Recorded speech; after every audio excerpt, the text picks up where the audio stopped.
Le chapitre 12 porte sur la fabrication des objets techniques. Dans cette vidéo, nous allons parler des propriétés mécaniques et autres propriétés. Nous allons parler de la dégradation et de la protection des matériaux. Donc, voici quelques propriétés mécaniques des matériaux. La dureté, donc la propriété de résister à la pénétration. Pensez par exemple à du verre qu'on ne peut pas facilement marquer. L'élasticité, la propriété de reprendre sa forme après avoir subi une contrainte, passer par exemple à une efface en caoutchouc. La résilience, la propriété de résister au choc sans se rompre.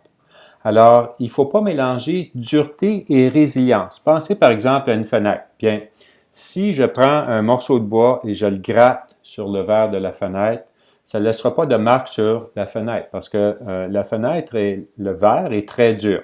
Alors que si je prends mon morceau de bois puis je le lance au travers de la fenêtre, bien, la fenêtre risque de casser parce que le verre, même s'il est très dur, n'est pas résilient. Donc, il y a une différence entre dureté et résilient. Ce n'est pas toujours le cas que quelque chose qui est dur va nécessairement être résilient. Même souvent, c'est plutôt le contraire. Ensuite, il y a la ductilité. Alors ça, c'est la propriété de s'étirer sans se rompre. Alors, par exemple, quand on fabrique du fil électrique, on va le passer dans un moule spécial et on va étirer le cuivre en fil. Ça, c'est la ductilité. La malléabilité, c'est la propriété de s'aplatir ou de se courber sans se rompre. Alors, par exemple, on peut prendre une plaque de cuivre et la marteler pour lui donner la forme, par exemple, d'un bol. Alors, à ce moment-là, l'objet est malléable et peut être formé, déformé sans se briser. Finalement, la rigidité, c'est la propriété de garder sa forme lorsque soumis à diverses contraintes. Alors, quelque chose qui a tendance à ne pas se déformer facilement. Encore là, si je prends par exemple une tige de verre, le verre est rigide, c'est-à-dire que je ne peux pas le plier facilement pour le déformer. Mais bien sûr, on revient à résilient. Si j'applique une trop grande contrainte, le verre risque de casser tout simplement. Okay? Mais le temps qu'il ne casse pas, il est rigide, c'est-à-dire qu'il garde sa forme. Voyons quelques exemples ici. Par exemple, imaginez un archer qui tend la corde sur un arc. Alors, si on part de l'arc comme tel, on pourrait dire que l'arc est constitué de matériaux qui sont assez durs, mais qui sont élastiques et qui sont résilients. On ne voudrait pas que les branches de l'arc se cassent lorsqu'on lui met une contrainte. En ce qui a trait à la rigidité, on ne voudrait pas que ce soit nécessairement très rigide, puisqu'on veut que ça puisse se déformer. Et en ce qui a trait à la ductilité et la malléabilité, ça, c'est plutôt des contraintes qu'on verrait lors de sa fabrication s'il y a lieu. Donc, on ne tiendra pas compte ici de ces deux propriétés mécaniques. Si je prends un diamant, bien, le diamant a tendance à être très dur, mais c'est une des rares substances, je devrais dire, qui est aussi très résilient. C'est difficile de casser un diamant, même si avec beaucoup de volonté, on pourrait y arriver. Et bien sûr, un diamant, c'est très rigide, donc ça ne se déforme pas facilement.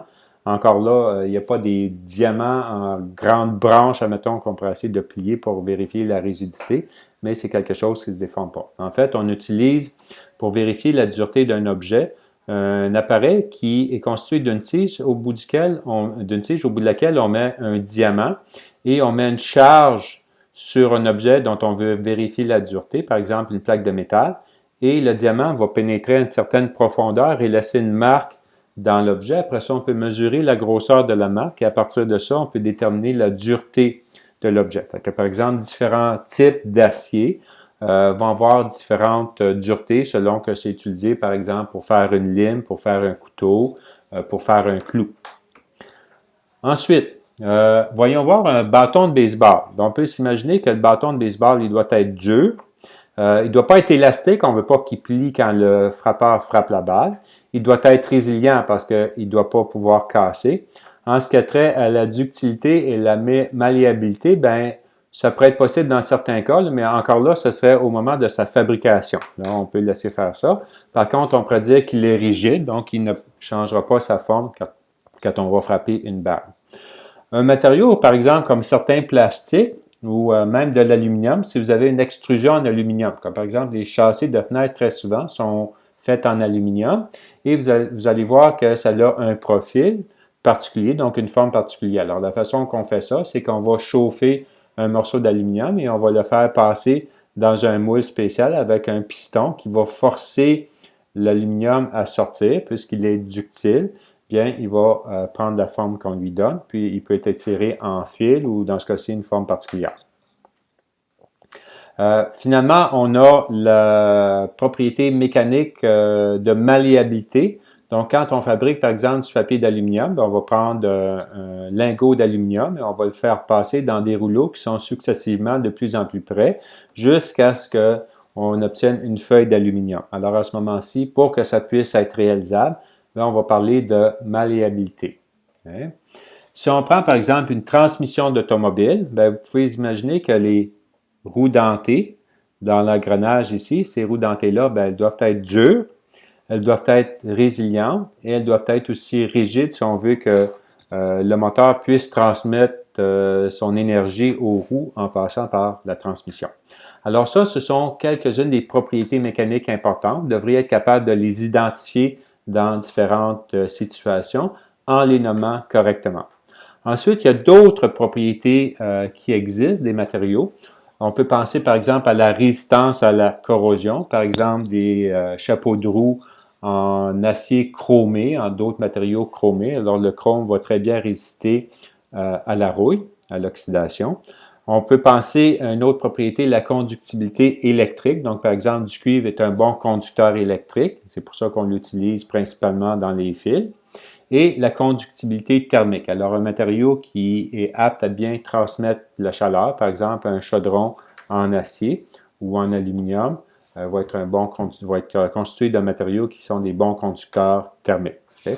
Maintenant, on choisit différents matériaux en fonction de l'utilisation qu'on prévoit faire de ces matériaux-là. Par exemple, si on veut construire une roue de bicyclette, bien, c'est sûr qu'il faut qu'elle soit résiliente, c'est sûr qu'il faut qu'elle soit malléable lorsqu'on la fabrique, c'est sûr qu'il faut qu'elle soit dure et ainsi de suite. Par contre, il y a certains matériaux qui ne pourraient pas être utilisés pour faire des roues de bicyclette parce que ils n'ont pas les caractéristiques nécessaires. Donc, on va choisir l'ensemble des propriétés mécaniques qu'on recherche dans un matériau pour différentes applications. Les matériaux, par contre, sont susceptibles à ce qu'on appelle la dégradation. Alors, la dégradation, c'est quand différents phénomènes, disons, vont endommager les matériaux dont un objet est constitué. Alors, je vais passer au travers de ça très rapidement et on va y revenir dans une autre vidéo pour les différentes causes de dégradation dans différents types de matériaux. Donc, ça peut être causé, par exemple, par la chaleur, la lumière, l'oxygène, donc l'oxydation, d'autres substances chimiques, par exemple certains acides, des bases, par des organismes vivants, pensez à des bactéries, par exemple, ou des insectes, par des chocs thermiques, c'est-à-dire un changement de température trop rapide, ou parfois par des contraintes mécaniques. Donc, une contrainte est trop grande sur un objet qui va faire que ça va se briser, ça va être déformé, avoir une déformation permanente. Alors, pour prévenir la dégradation des différents matériaux qui constituent les objets, bien, on va utiliser des moyens de protection. Encore là, selon le type de matériau qu'on utilise, bien, on peut utiliser, par exemple, de la peinture ou une autre sorte de revêtement. On peut ajouter, dans certains cas, des pigments. On peut faire du chauffage ou un traitement thermique. On peut aussi penser à la conception structurelle. Pensez, par exemple, au toit d'une maison. La façon qu'il est conçu, quand la pluie tombe, va éloigner l'eau, les précipitations, des côtés de la maison. Donc, on limite l'infiltration d'eau, par exemple, selon la façon que le toit va être construit. Alors, tout ça, ce sont des moyens qu'on peut utiliser pour différents matériaux pour protéger les protéger de la dégradation. Alors, vous lirez les pages 388 à 390 et vous ferez les travaux demandés pour la suite de cette section.